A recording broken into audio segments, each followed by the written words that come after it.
Hello friends, ഇന്ന് വളരെ എളുപ്പത്തിൽ ചെയ്തെടുക്കാൻ പറ്റുന്ന ഒരു ബിരിയാണിയുടെ റെസിപ്പിയാണ്. ഈ ബിരിയാണി കുക്കറിലാണ് ചെയ്തെടുക്കുന്നത്. ഇതിനു വേണ്ടി ആദ്യം തന്നെ ചിക്കനിൽ കുറച്ച് മസാലയൊക്കെ ചേർത്ത് വെക്കണം. ഞാനിവിടെ കഴുകി വൃത്തിയാക്കിയ ചിക്കനിലേക്ക് 1/4 ടീസ്പൂൺ മഞ്ഞൾപ്പൊടിയും 1/2 ടീസ്പൂൺ ഗരം മസാലയും ആവശ്യത്തിന് ഉപ്പും 1 പിടി മല്ലിയിലയും കുറച്ച് പുതിനയിലയും ചേർത്ത് കൊടുക്കുന്നുണ്ട്. പുതിനയില അധികമാവാൻ പാടില്ല. പിന്നെ 1 ടീസ്പൂൺ ഇഞ്ചി വെളുത്തുള്ളി പേസ്റ്റ് ചേർത്ത് കൊടുക്കുന്നുണ്ട്. പിന്നെ ഇതിലേക്ക് വേണ്ടത് 2 ടേബിൾ സ്പൂൺ തൈരാണ്. ഇനി ഇത് കൈവച്ച് തന്നെ നല്ലപോലെ ഒന്ന് മിക്സ് ചെയ്തെടുക്കണം. ഞാനിവിടെ ഇത് നല്ലപോലെ ഒന്ന് മിക്സ് ചെയ്തെടുത്തിട്ടുണ്ട്. ഇനി ഇതൊന്ന് മാറ്റി വെച്ച് കൊടുക്കാം. പിന്നെ ഇതിൻ്റെ മസാല ചെയ്തെടുക്കാൻ വേണ്ടി ഞാനിവിടെ 4 സവാള എടുത്തിട്ടുണ്ട്. അത് നൈസായിട്ടൊന്ന് കട്ട് ചെയ്തെടുത്തിട്ടുണ്ട്. ഇതിലൊരു സവാള ഫ്രൈ ചെയ്തെടുക്കാൻ വേണ്ടിയിട്ടാണ്. ബാക്കി 3 സവാളയും മസാല ചെയ്തെടുക്കാൻ വേണ്ടിയിട്ടാണ്. നിങ്ങളുടെ കയ്യിൽ വലിയ സവാളയാണെങ്കിൽ മൊത്തത്തിൽ 3 സവാള മതിയാവും. പിന്നെ ഞാനിവിടെ 2 തക്കാളി എടുത്തിട്ടുണ്ട്, ചെറുതായി കട്ട് ചെയ്ത് വെച്ചിട്ടുണ്ട്. പിന്നെ ഇതിലേക്ക് വേണ്ടത് പച്ചമുളകാണ്. ഞാനിവിടെ 5 പച്ചമുളകൊന്ന് ചതച്ചെടുത്തിട്ടുണ്ട്. പിന്നെ ചെറിയ 2 പീസ് ഇഞ്ചിയും 8 അല്ലി വെളുത്തുള്ളി ഒന്ന് ചതച്ചെടുത്തിട്ടുണ്ട്. പിന്നെ ചെറുനാരങ്ങ എടുത്തിട്ടുണ്ട്. പിന്നെ ഇതിലേക്ക് വേണ്ടത് മല്ലിയിലയും പുതിനയിലയാണ്. പിന്നെ ഞാൻ 2 കപ്പ് കയമാരി എടുത്തിട്ടുണ്ട്. അത് നല്ലപോലെ കഴുകിയതിന് ശേഷം വെള്ളം വാരാനായിട്ട് വെച്ചിട്ടുണ്ട്. പിന്നെ നമുക്ക് കുറച്ച് അണ്ടിപ്പരിപ്പ് മുന്തിരിയും വേണം. പിന്നെ ബിരിയാണി ചെയ്തെടുക്കാൻ വേണ്ടി ഒരു കുക്കർ അടുപ്പിലേക്ക് വെച്ചിട്ടുണ്ട്. ഇതിലേക്ക് 2 ടേബിൾ സ്പൂൺ ഓയിൽ ഒഴിച്ച് കൊടുത്തിട്ടുണ്ട്. പിന്നെ ഇതിലേക്ക് 2 ടേബിൾ സ്പൂൺ നെയ്യും ചേർത്ത് കൊടുക്കുന്നുണ്ട്. എണ്ണയൊന്ന് ചൂടായി വരുമ്പോൾ സവാള ഫ്രൈ ചെയ്തെടുക്കണം. ഞാൻ കുക്കറിലേക്ക് നൈസായി കട്ട് ചെയ്ത് വെച്ച് സവാള ചേർത്ത് കൊടുക്കുന്നുണ്ട്. ഇനി ഇത് നല്ലപോലെ ബ്രൗൺ കളറായി വരുന്നത് വരെ ഒന്ന് ഫ്രൈ ചെയ്തെടുക്കാം. ഇവിടെ സവാളയുടെ കളറൊക്കെ ഒന്ന് മാറി വരുന്നുണ്ട്. നല്ലപോലെ ഒന്ന് മിക്സ് ചെയ്ത് കൊടുക്കാം. ഇവിടെ സവാളയൊക്കെ നല്ല ബ്രൗൺ കളറായി വന്നിട്ടുണ്ട്. ഇനി ഇത് മാറ്റി വെച്ച് കൊടുക്കാം. പിന്നെ നമുക്ക് അണ്ടിപ്പരിപ്പ് മുന്തിരി ഒന്ന് വറുത്തെടുക്കണം.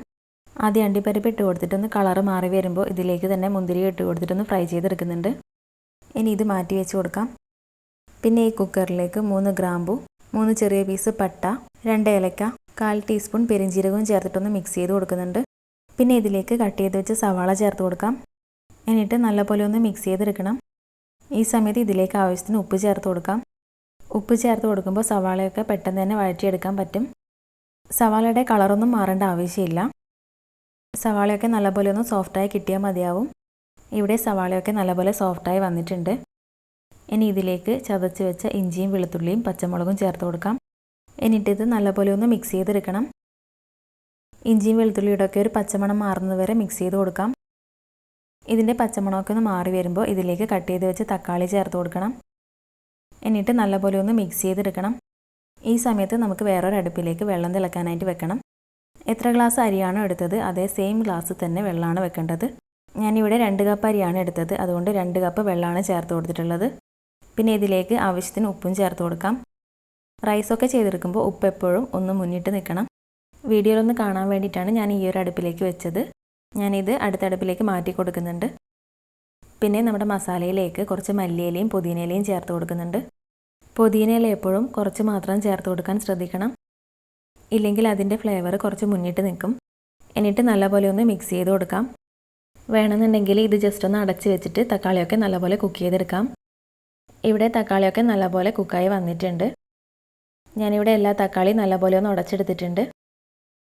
പിന്നെ ഞാൻ ഇതിലേക്ക് 1/4 ടീസ്പൂൺ കുരുമുളക് പൊടിയും 1/4 ടീസ്പൂൺ ഗരം മസാലയും ചേർത്ത് കൊടുക്കുന്നുണ്ട്. എന്നിട്ടിത് നല്ലപോലെ ഒന്ന് മിക്സ് ചെയ്തെടുക്കണം. പിന്നെ ഇതിലേക്ക് ഞാൻ 1/4 കപ്പ് തൈര് ചേർത്ത് കൊടുക്കുന്നുണ്ട്. എന്നിട്ടിത് നല്ലപോലെ ഒന്ന് മിക്സ് ചെയ്തെടുക്കണം. ഈ സമയത്ത് ഉപ്പ് നോക്കിയിട്ട് ആവശ്യത്തിന് ചേർത്ത് കൊടുക്കണം. എന്നിട്ടിത് നല്ലപോലെ ഒന്ന് മിക്സ് ചെയ്തെടുക്കാം. പിന്നെ ഇതിലേക്ക് ചിക്കൻ ചേർത്ത് കൊടുക്കാം. എന്നിട്ട് നല്ലപോലെ ഒന്ന് മിക്സ് ചെയ്തെടുക്കണം. ഫ്ലെയിം കൂട്ടി വെച്ചിട്ട് നല്ലപോലെ ഒന്ന് മിക്സ് ചെയ്ത് കൊടുക്കണം. ചിക്കൻ്റെ കളറൊക്കെ ചെറുതായിട്ടൊന്ന് മാറുന്നത് വരെ മിക്സ് ചെയ്ത് കൊടുക്കാം. ഇനി നമുക്കിതൊന്ന് അടച്ച് വെച്ച് കൊടുക്കണം. ഞാൻ കുക്കറിൻ്റെ മൂടി ജസ്റ്റ് ഒന്ന് വെച്ച് കൊടുത്തിട്ടേ ഉള്ളൂ, ടൈറ്റായിട്ട് അടച്ചിട്ടില്ല. കുക്കറിൻ്റെ മൂടി തന്നെ വേണമെന്ന് നിർബന്ധമൊന്നുമില്ല.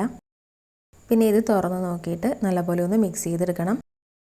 ചിക്കനിൽ നിന്ന് വെള്ളമൊക്കെ നല്ലപോലെ ഇറങ്ങിയിട്ടുണ്ട്. പിന്നെ ഞാൻ ഇതിലേക്ക് 1 ടേബിൾ സ്പൂൺ ചെറുനാരങ്ങ നീര് ചേർത്ത് കൊടുക്കുന്നുണ്ട്. എന്നിട്ട് നല്ലപോലെ ഒന്ന് മിക്സ് ചെയ്തെടുക്കണം. ഈ സമയത്ത് നമ്മൾ ഫ്രൈ ചെയ്ത് വെച്ച സവാള ചേർത്ത് കൊടുക്കണം. ഞാൻ ചേർത്ത് കൊടുക്കാൻ വിട്ടുപോയതാണ്. പിന്നെ ഇതിലേക്ക് കുറച്ച് മല്ലിയിലയും പുതിനയിലയും കൂടെ ചേർത്ത് കൊടുക്കുന്നുണ്ട്. പിന്നെ ഒന്ന് മിക്സ് ചെയ്തതിന് ശേഷം ഇതിൻ്റെ മുകളിലേക്കായി അരി ചേർത്ത് കൊടുക്കാം.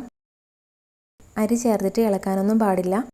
ഇതിൻ്റെ മുകളിലേക്കായി മാത്രം ഇട്ട് കൊടുക്കണം. ഞാനിവിടെ എല്ലാം ഇതുപോലെ ഒന്ന് ഇട്ട് കൊടുത്തിട്ടുണ്ട്. എന്നിട്ടിത് എല്ലാ ഭാഗത്തേക്കൊന്ന് ആക്കി കൊടുക്കുന്നുണ്ട്. പിന്നെ നമ്മൾ തിളപ്പിക്കാൻ വെച്ച വെള്ളം ഇതിൻ്റെ മുകളിലേക്കായി ഒഴിച്ചു കൊടുക്കുന്നുണ്ട്. വെള്ളത്തിൻ്റെ അളവ് മാറിപ്പോവാൻ പാടില്ല. എത്ര ഗ്ലാസ് അരിയാണോ എടുക്കുന്നത് അത്ര തന്നെ വെള്ളമാണ് ചേർത്ത് കൊടുക്കേണ്ടത്. എന്നിട്ടിത് അടച്ചു വെച്ച് കൊടുക്കാം. ഇനി മീഡിയം ടു ഹൈ ഫ്ലെയിമിൽ ഒറ്റ വിസിലാണ് വരേണ്ടത്. ഒരു വിസിൽ വന്ന ഉടനെ തന്നെ അടുപ്പിൽ നിന്ന് മാറ്റി കൊടുക്കണം. ഇവിടെ ഒരു വിസിൽ വന്നിട്ട് ഞാൻ അടുപ്പിൽ നിന്ന് മാറ്റി വെച്ച് കൊടുത്തിട്ടുണ്ട്. ഇനി ഇതൊരു 20 മിനിറ്റ് ഇതുപോലെ തന്നെ വെക്കണം. ഇതിലെ പ്രഷറൊന്നും മാറ്റാൻ പാടില്ല. 20 മിനിറ്റ് കഴിഞ്ഞതിന് ശേഷം മാത്രം ഓപ്പൺ ചെയ്ത് നോക്കിയാൽ മതിയാവും. 20 മിനിറ്റിന് ശേഷം ഞാനിത് ഓപ്പൺ ചെയ്തിട്ടുണ്ട്. റൈസൊക്കെ നല്ലപോലെ കുക്കായി വന്നിട്ടുണ്ട്. ഇനി നമുക്കിത് ചെറുതായിട്ടൊന്ന് ഇളക്കി കൊടുക്കാം. പിന്നെ ഇതിൻ്റെ മുകളിലേക്ക് കുറച്ച് മല്ലിയിലയും ഫ്രൈ ചെയ്ത് വെച്ച സവാളയും അണ്ടിപ്പരിപ്പും മുന്തിരിയൊക്കെ ചേർത്ത് കൊടുക്കാം. പിന്നെ ഇതൊന്ന് മിക്സ് ചെയ്ത് കൊടുത്തിട്ട് ഞാൻ വേറൊരു ബൗളിലേക്ക് മാറ്റി കൊടുക്കുന്നുണ്ട്. ഇവിടെ റൈസൊക്കെ നല്ല പെർഫെക്റ്റായി വന്നിട്ടുണ്ട്. പിന്നെ മസാല നമുക്ക് ഇതുപോലെയാണ് കിട്ടിയിട്ടുള്ളത്. വളരെ പെട്ടെന്ന് തന്നെ ചെയ്തെടുക്കാൻ പറ്റുന്ന ചിക്കൻ ബിരിയാണി ഇവിടെ റെഡി ആയിട്ടുണ്ട്. എല്ലാവരും ഒന്ന് ട്രൈ ചെയ്ത് നോക്കണം. വീഡിയോ ഇഷ്ടപ്പെട്ടാൽ ഒന്ന് ലൈക്ക് ചെയ്യാനും നമ്മുടെ ചാനൽ ഇതുവരെ സബ്സ്ക്രൈബ് ചെയ്തിട്ടില്ലെങ്കിൽ ഒന്ന് സബ്സ്ക്രൈബ് ചെയ്ത് സപ്പോർട്ട് ചെയ്യാനും മറക്കരുത്.